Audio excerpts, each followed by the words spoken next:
Hello friend, welcome back to e learning with Hina ma'am channel. आज का जो session है काफ़ी इंपॉर्टेंट सेशन है, क्योंकि आज हम बात करेंगे यहाँ पे कुछ रोगों की जो काफ़ी इंपॉर्टेंट हैं। देखिए, यहाँ पे हमने सारे रोगों को नहीं लिया, बट हम जहाँ से जो इम्पोर्टेंट हैं उन रोगों को बात करेंगे। अब बेसिकली हमने इसमें जो लिया है वो बैक्टीरिया जनित रोगों की पहले श्रृंखला चलेगी, उसके बाद अन्य रोगों को देखेंगे। तो आज हमने केवल 5 रोगों को लिया है, बट बैक्टीरिया में हमारे 11 रोग ऐसे हो जाते हैं जो बहुत पूछ जाते हैं, मोस्ट इम्पोर्टेंट हो जाते हैं परीक्षा की दृष्टि से।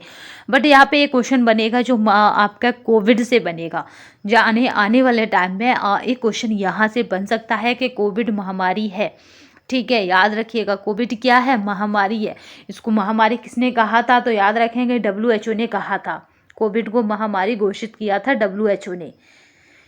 कोविड जो 19 है या कोविड-19 है, इसको महामारी किसने कहा था? तो WHO ने कहा था। तो ये किसके अंदर आएगा? तो याद रखेंगे, पेंडेमिक है।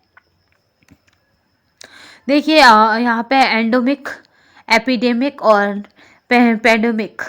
तो एंडो में इसको समझ लेते हैं। एंडोमिक मतलब होता है स्थानीय रोग, जो केवल स्थानीय लेवल पर पाए जाते हैं, यानी कि किसी विशेष स्थान पर जैसे पाए जाते हैं।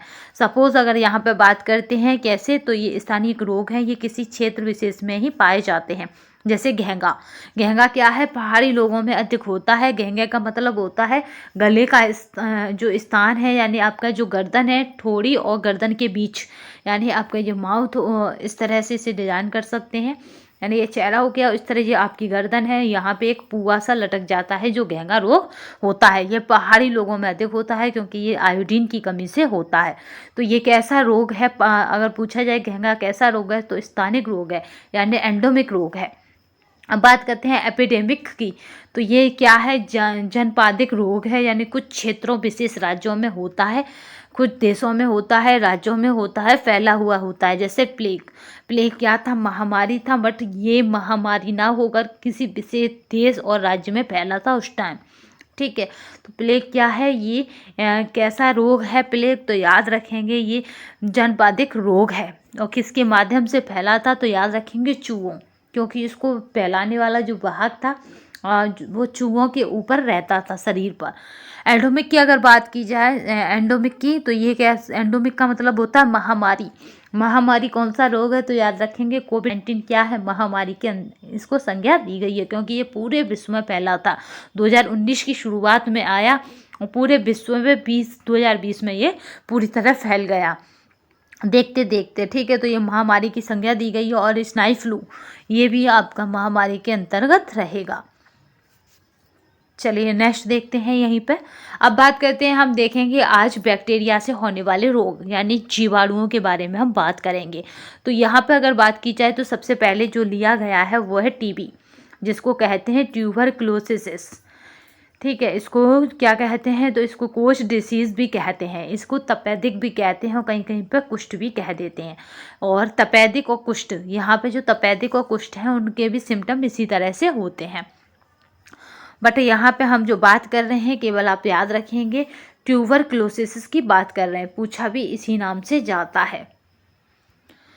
इसकी अगर बात की जाए रोग कारक कौन है, तो याद रखेंगे, माइकोबैक्टीरियम ट्यूबरक्लोसिस है, इसीलिए इसका नाम भी क्या है? तो याद रखेंगे, ट्यूबरक्लोसिस। इसके लिए इसको टीबी कहते हैं। बस मोस्टली आपको याद रखना है कि रोग कारक और मतलब रोग से जुड़ा कौन सा कारक है।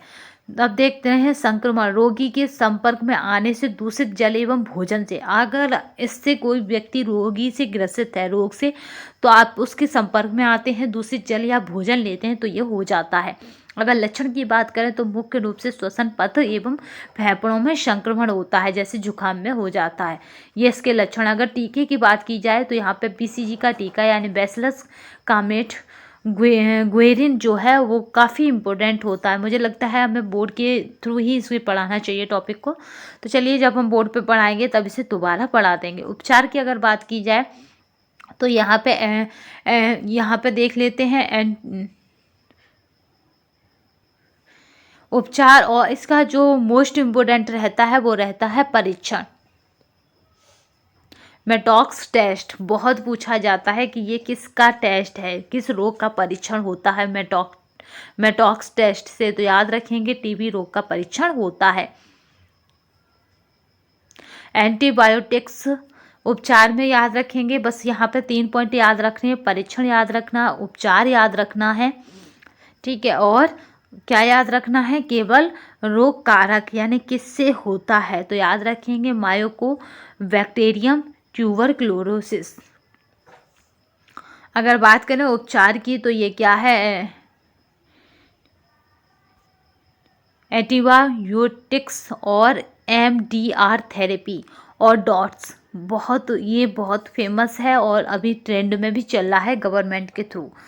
तो यहाँ पे बात कर देते हैं एमडीआर थेरेपी की, तो ये क्या है, मल्टीपल यहाँ पे ड्राइंग। अगर यहाँ पे बात करते हैं एमडीआर थेरेपी की तो ये मल्टीपल ड्रग रेजिस्टेंट थेरेपी है। अगर डोज की बात करें, ये बहुत आता है डोज, तो याद रखेंगे ये टीबी के लिए है।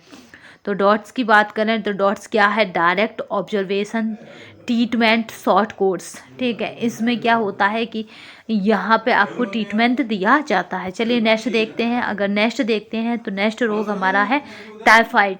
टाइफाइड ये बहुत पूछा जाता है। टाइफाइड को मोती जरा भी कहते हैं, एंटेरिक कहते हैं, स्लो फीवर भी कहते हैं और म्यादी बुखार भी कहते हैं।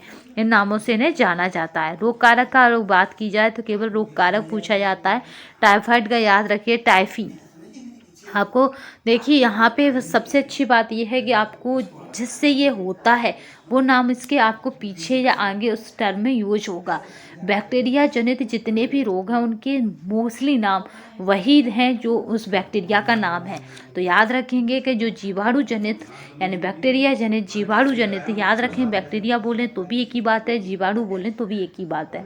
तो आप कन्फ्यूजन ना हो एग्जाम टाइम में, ठीक है। तो बैक्टीरिया जनित जितने भी रोग हैं उनके जो रोग का नाम है वो उसी बैक्टीरिया के नाम पे है। तो साल्मोनेला टाइफी ये बहुत मोस्ट इम्पोर्टेंट है, तो आप भूलेंगे ना, टाइफाइड से टाइफी, ठीक है। ये किससे होता है तो दूषित जल और भोजन से होता है, याद रखें ये कभी नहीं पूछा जाता है। लक्षण की अगर बात की जाए तो आंतों में संक्रमण, उल्टी, दस्त, तेज बुखार जो कि शाम रात्रि में बहुत तेज हो जाता है। आपने देखा होगा कपकपाहट उठते हैं, वो कपकपाहट उठते हैं, इस तरह का बुखार टाइफाइड में ही आता है। शाम को कितनी भी रजाइयाँ डाल लो वो मतलब ठंडा का एहसास निकलता नहीं है बॉडी में से। बस इसका परीक्षण आपको याद रखना है, विडाल टेस्ट पूछा हुआ क्वेश्चन है, याद रखेंगे। विडाल टेस्ट यूज होता है तो याद रखेंगे टाइफाइड में यूज होता है। इसका कौन सा टेस्ट था, टीबी का, तो याद रखेंगे टीबी का क्या था, मोटॉक्स टेस्ट, ठीक है। मोटॉक्स टेस्ट टीबी का था। और यहाँ पे अगर बात की जाए विडाल टेस्ट तो ये टाइफाइड का है। अगर टीका की बात की जाए तो टफ लगता है, टफ वैक्सीन है टाइफाइड, पैरा टाइफाइड और ए और एंड बी। उपचार की अगर बात की जाए तो वही एंटीबॉडी, याद रखेंगे जितने भी जीवाणु यानी जितने भी बैक्टीरिया से जनित रोग हैं, जीवाणु से जनित रोग हैं, उनमें हम क्या करते हैं, मोस्टली एंटीबायोटिक दवाइयाँ ले लेते हैं। जो एंटीबायोटिक होती हैं। नेक्स्ट चलते हैं कोलेरा, हैजा या विसूचिका। याद रखेंगे आप हैजा के नाम से, क्योंकि इसी से ये बहुत पूछा जाता है। अगर रोग कारक की बात की जाए तो विब्रियो कैलोरी, इसीलिए इसका नाम क्या है, कोलेरा। कोलेरा होता है विब्रियो कैलोरी से। ये कैसा दिखता है तो कौमे की आकृति का दिखता है। याद रखेंगे ये कैसा होता है तो जिस तरह कौमा होता है उसी तरह की आकृति का होता है, इस तरह से ये होता है। विब्रियो कैलोरी कैसा होता है तो याद रखेंगे वो किस तरह का होता है तो वो इस तरह का होता है। विब्रियो कैलोरी कौमे की आकृति का होता है, जिस तरह आप लिखने में कौमा लगाते हैं। भाग की अगर बात की जाए तो मक्खियाँ होती हैं। अगर संक्रमण की बात की जाए तो दूषित जल एवं भोजन है। अगर लक्षण को देखा जाए तो आंतों में संक्रमण, उल्टी, दस्त, तेज बुखार है। अगर परीक्षण, केवल इसका भी आपको परीक्षण याद रखना, वो है सिक परीक्षण, ठीक है। और स्टूल टेस्ट भी मिल जाता है, बट सिक परीक्षण इसका मोस्ट टेस्ट है। चलिए टीका की बात करें तो यहाँ पे है TAVC यानी टैप्स वैक्सीन है। यहाँ पर टाइफाइड, पैराडाइफाइड्स, AV और कोलेरा और ड्यूकोलेरल वैक्सीन है। तो यहाँ पे बात करी जाए, अगर उपचार की बात की जाए तो एंटीबायोटिक दवाइयाँ हैं, ORS का घोर है। ORS की कभी कभी फुल फॉर्म पूछ ली जाती है, तो याद रखेंगे ओरल रिहाइड्रेट सॉल्यूशन होता है ORS। डिप्थीरिया या गलघोंटू, डिप्थीरिया को डिप्थीरिया से ही पूछा जाता है, गलघोंटू कभी नहीं पूछा जाता। अगर पूछा जाए तो याद रखेंगे डिप्थीरिया और गलघोंटू बात एक ही है। अगर आज यहाँ पे इसकी बात करी जाए कि इसका वाहक कौन है, तो कॉर्नीबैक्टीरियम डिप्थीरिया ही है इसका वाहक। और अगर संक्रमण को देखा जाए तो संक्रमित वस्तु एवं दूषित जल और भोजन है। यहाँ पे भी देखिए डिप्थीरिया, और यहाँ पे भी डिप्थीरिया, ये आपस में मिलते हैं, ठीक है। याद रखेंगे जो जीवाणु है वही इस रोग का नाम है। डिप्थीरियाई। चलिए नेक्स्ट देखते हैं इसमें क्या होता है। गले में संक्रमण हो जाता है, गहरे लाल दाने दिखाई देते हैं। श्वसन मार्ग क्या है, मैं यहाँ पे ट्रेचिया, मतलब कुछ गाढ़ा सा पदार्थ जो आपका कफ आता है ना, उस टाइप का जमा होने लगता है, जिससे श्वसन नलिका में क्या हो जाता है, सक्रिय हो जाती है, ना पतली होती जाती है और कम ही कम रह जाती है। ब्रीथिंग में कठिनाई, यहाँ पे आपको सांस लेने में भी कठिनाई होती है। अगर इसके परीक्षण की याद रखें तो बस आपको सबका परीक्षण और उस बैक्टीरिया का नाम याद रखना है। तो बैक्टीरिया का नाम अभी याद रख लिया, डिप्थीरिया का भी थिपिफाइड है। और इसी तरह से देखिए डिप्थीरिया का बस याद नहीं रखिए, बट इतना याद रखिए कि यहाँ पे पा पूरा था, यहाँ पे पा आधा हो जाता है, फा बन जाता है डिप्थीरिया। यहाँ पे क्या है, डिप्थीरियाई है। अगर इसके परीक्षण की बात की जाए तो कफ परीक्षण है, स्पटम टेस्ट है और कफ परीक्षण है। तो यहाँ पे देख लेते हैं उपचार में क्या लेते हैं, एंटीबायोटिक दवाइयाँ लेते हैं और TPT वैक्सीन लेते हैं। अगर DPT की फुल फॉर्म पूछी जाती है तो याद रखिएगा डिप्थीरिया परट्यूसिस टिटनेस, बार बार बताई जा रही है जहाँ पर भी DPT आता है। नेक्स्ट क्वेश्चन देखते हैं, काली खांसी, कुकर खांसी जिसको कुत्ता खांसी भी कहते हैं और परट्यूसिस कहते हैं। वैसे इसका जो बेसिकली मतलब इसका जो नाम रहेगा वो रहेगा परट्यूसिस, जिसको कुत्ता खांसी, काली खांसी या कुकर खांसी कहते हैं, या 100 डेज कफ कहते हैं, या फिर इसको क्या कहते हैं, बुफिंग कफ कहते हैं। तो यहाँ पे 100 डेज यानी लगभग 100 दिनों तक रहती है।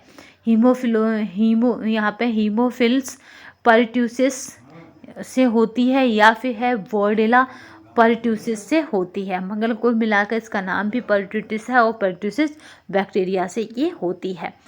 और यहाँ पे अगर बात की जाती है संक्रमित वस्तुओं एवं रोगी के संपर्क से होता है। लक्षण की बात की जाए तो लगातार लंबे समय तक चलने वाली खांसी है और जिसे कुत्ते के पिल्ले जैसी आवाज़ उत्पन्न होती है। कई बार पसलियों में फ्रैक्चर और हानियाँ हो जाती है। हानियाँ का यहाँ पे क्या मतलब है इसे समझिए। हानियाँ का मतलब होता है कि जो आपकी आंतें हैं या तो वो नीचे खिसक जाती हैं खांसते खांसते, या वो ऊपर चढ़ जाती हैं, हानियाँ उसको कहा जाता है, ठीक है। हानियाँ एक ऐसी बीमारी होती है कि या तो वो आंतें नीचे खिसक जाएं खांसते खांसते। आपने देखा होगा जब खांसी हद से ज़्यादा गंदी होती है, गंदी का मतलब है कुत्ता खांसी आती है बहुत, जिसमें आवाज़ भी बहुत तेज उत्पन्न होती है, तो वो कैसी खांसी हो जाती है उसमें कभी कभी पेशेंट का इतनी बुरी तरह से हाल हो जाता है कि कभी कभी टॉयलेट भी निकल जाती है। तो ऐसी कंडीशन में हानियाँ होने की उसकी मतलब हालत हो जाती है। तो हो सकता है कि उसकी आंतें नीचे खिसक जाएं, हो सकता है उसकी आंतें ऊपर चढ़ जाएं। तो ये यहाँ पे कभी कभी बहुत कष्टदायी हो जाती है। अगर उपचार की बात की जाए तो एंटीबायोटिक दवाइयाँ देते हैं। अगर वैक्सीन की बात की जाए तो TPT टीका देते हैं। चलिए नेक्स्ट देखते हैं। आगे की स्लाइड नहीं है, यानी आगे का PDF नहीं है।